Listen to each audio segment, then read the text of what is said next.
अब जान लेते हैं कि सुजन स्ट्रॉम के पास कौन कौन सी पावर्स है। तो सुजन स्ट्रॉम के पास पावर के अलावा और भी चीजें हैं, जैसे कि यार फैंटास्टिक फोर के मेंबर होने के बाद भी सुजन स्ट्रॉम की कुछ कमजोरियां हैं, जैसे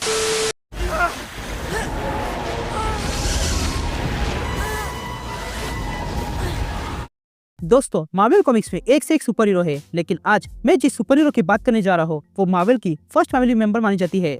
जी हाँ, मैं बात कर रहा हूँ सुजन स्ट्रॉम रिचर्ड्स यानी कि इनविजिबल वुमन की। आज हम सुजन स्ट्रॉम के बारे में डीपली जानेंगे, उसके पावर्स क्या कर सकती है और क्या है। तो बने रहे मेरे साथ और वीडियो को पूरा देख लेना, और वीडियो पसंद आए तो वीडियो को लाइक कर देना, और चैनल पे नए हो तो सब्सक्राइब कर देना। तो बिना किसी देरी के लेट्स बिगिन।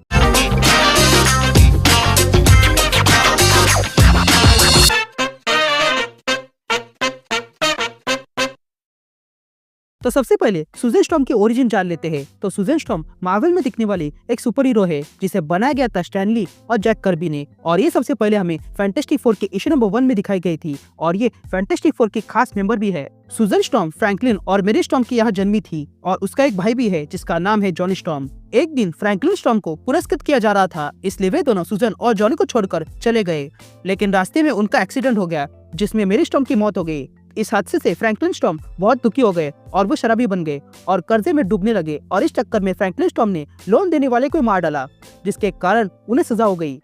अब फ्रैंकलिन स्ट्रॉम को सजा होने के बाद सुजन को अपने छोटे भाई को संभालना पड़ा था। जब सुजन 17 साल की हुई तब वो पहली बार रीड रिचर्ड्स से मिली थी, जो आगे जाके उसका हस्बैंड बनने वाला था, और फिर उन दोनों में नजदीकियां बनने लगी। कुछ समय बाद रीड अपने दोस्त बेन के साथ मिलकर स्पेस में जाने की तैयारी कर रहा था, जिसमें सुजन स्ट्रॉम भी जाने के लिए तैयार हो गई, पर साथ ही वो अपने भाई को भी ले गई, और फिर वे लोग स्पेस में रिसर्च करने के लिए चले गए, जहाँ पर वो कॉस्मिक रेडिएशन के संपर्क में आती है और उसे कुछ पावर्स मिलती है, जैसे कि फोर्सफुल बनाना और इनविजिबल होना। उसके बाद सुजन स्ट्रॉम अपना नाम इनविजिबल गर्ल रख लेती है, जो आगे जाके बदलकर इनविजिबल वुमन बन जाता है।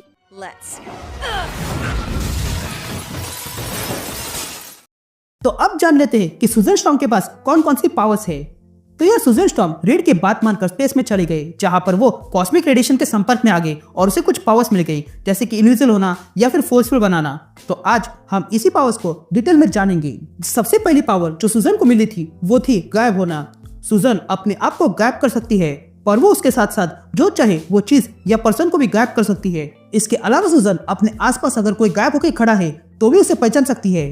वो उसके जरिए अपने आसपास फोर्सफुल बना सकती है और दूसरे की भी रक्षा कर सकती है। इतना ही नहीं, वो इन्हीं फोर्स को शील्ड के तौर पर यूज कर सकती है और रक्षा कर सकती है, और तो और वो अपनी फोर्स फील्ड को वेपन बनाकर इस्तेमाल कर सकती है।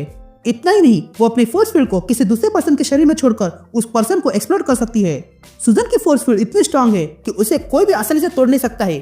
उसे तोड़ने के लिए कोई ऐसा चाहिए जो पावर्स में बहुत अधिक एडवांस हो, तब जाके वो सुजन की फोर्स फील्ड तोड़ सकता है। इसके अलावा सुजन स्ट्रॉम अच्छे खासे स्विमर है और कॉम्बैट में भी होशियार है, जैसे कि जूडो। इसके अलावा आयरन फिस्ट ने भी सुजन को कुछ मूव सिखाया है। इसके अलावा सुजन के पास उड़ने की कोई पावर नहीं है, पर जब से वो कॉस्मिक रेडिएशन के संपर्क में आई है तब से उसके पास फोर्स फील्ड की पावर आ गई है, जिसके कारण वो अपने आप को आसमान में लेविटेट कर सकती है। हालांकि वो उतना तेज से उड़ नहीं सकती है जितना कि थॉर और आयरन मैन उड़ सकते हैं, लेकिन सुजन को आसमान में रखने के लिए काफी है।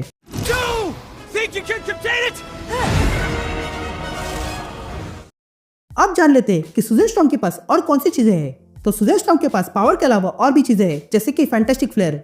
ये फ्लेयर गन है जो छोटे छोटे 4 शेप में फ्लेयर्स निकालती है। इसके अलावा सुजन के पास यूनिवर्सल ट्रांसलेटर भी है, जिसके जरिए वो किसी भी एलियन की भाषा को समझ सकती है और उससे बोल सकती है।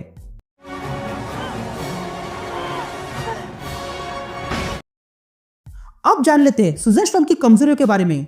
तो यार फैंटास्टिक फोर के मेंबर होने के बाद भी सुजन स्ट्रॉम की कुछ कमजोरियां हैं, जैसे कि कंसंट्रेशन। उसे फोर्सफुल बनाने के लिए कंसंट्रेट करना पड़ता है, लेकिन अगर इस समय कोई उसका कंसंट्रेशन बिगाड़ दे तो तुरंत ही सुजन के बनाए सारे कंस्ट्रक्ट बिखर जाते हैं। इसके अलावा सुजन की एक और कमजोरी है, और वो है साउंड कंस्ट्रक्ट। वो साउंड वेव के सामने अपने फोर्स फील्ड को ठीक से बना नहीं सकती है, और इसलिए एक बार साउंड बर्ड ने अपने साउंड वेव से सुजन के फोर्स फील्ड में घुसकर सुजन को हराया था। इसके अलावा ये कमजोरी सुजन की नहीं बल्कि समस्त फैंटास्टिक फोर की है, और वो ये है कि ये चारों अधिक समय तक एक दूसरे से दूर नहीं रह सकते हैं, क्योंकि अगर वो दूर रहे तो धीरे धीरे वे लोग कमजोर होने लगेंगे।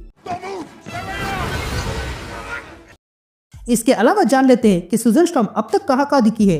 तो सुजन स्ट्रॉम कॉमिक्स के अलावा सबसे पहले हमें 1967 में आई हुई फैंटास्टिक फोर के टेलीविजन सीरीज में दिखी थी, जिसमें सुजन को वॉइस जो एन फ्लैंक ने दिया था। उसके बाद सुजन हमें न्यू फैंटास्टिक फोर में दिखी थी, जहां पर सुजन को जीनी टायलर ने आवाज दिया था। उसके बाद 1994 में फैंटास्टिक फोर की सीरीज में हमें दिखाई गई थी, जहां पर सुजन को लोरी एलन ने आवाज दिया था। ये वर्जन खास था क्योंकि ये पहली ऐसी सीरीज थी जिसमें सुजन को एज अ मैरिड वुमन दिखाया गया था। इसके बाद सुजन हमें स्पाइडरमैन एनिमेटेड सीरीज में दिखी थी, सीक्रेट वॉर्स के स्टोरी लाइन में, जहां पर सुजन को आवाज दी थी गेल मैथ्यूज ने। उसके बाद सुजन हमें दिखी थी fantastic four world greatest heroes में, जहां पर सुजन को आवाज लारा गिलक्रिस्ट ने दी थी। इसके बाद सुजन दिखी थी सुपर हीरो स्क्वाड शो में, जहां पर सुजन को वॉइस दिया था तारा स्ट्रॉन्ग ने। इसके बाद सुजन दिखी थी एवेंजर्स अर्थ माइटेस्ट हीरो में, जहां पर सुजन को आवाज दिया था एरिन ट्रॉपली ने। इसके बाद सुजन स्टॉर्म हमें दिखी थी Hulk and the agent of smash के मॉन्स्टर नो मोर एपिसोड में, जहां पर सुजन को आवाज दी थी कैरी वालग्रिन ने।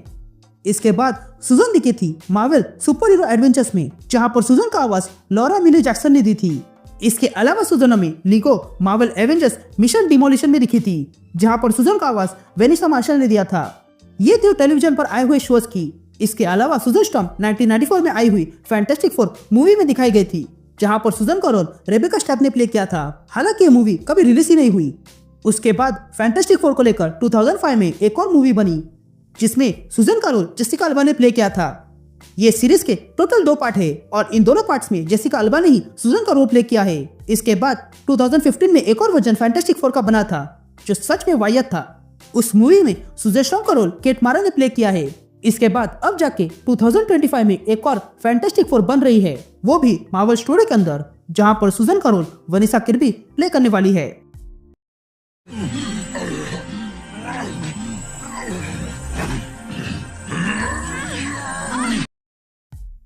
अब बात करते हैं सुजन स्टॉर्म से जुड़े हुए कुछ फैक्ट्स की।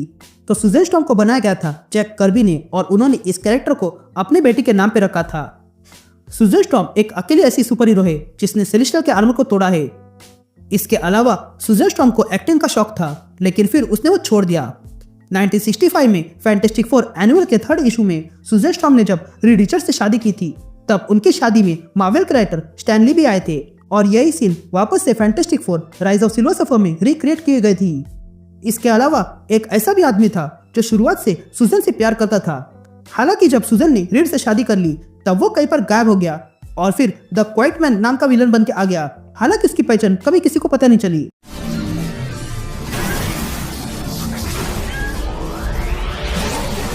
तो ये था सुजन को लेकर डिटेल एनाटॉमी वीडियो। अगर आपको वीडियो पसंद है तो वीडियो को लाइक कर देना और चैनल पे नए हो तो सब्सक्राइब कर देना। अब मैं मिलता हूँ आपसे एक नए वीडियो में, तब तक के लिए good bye and thanks for watching.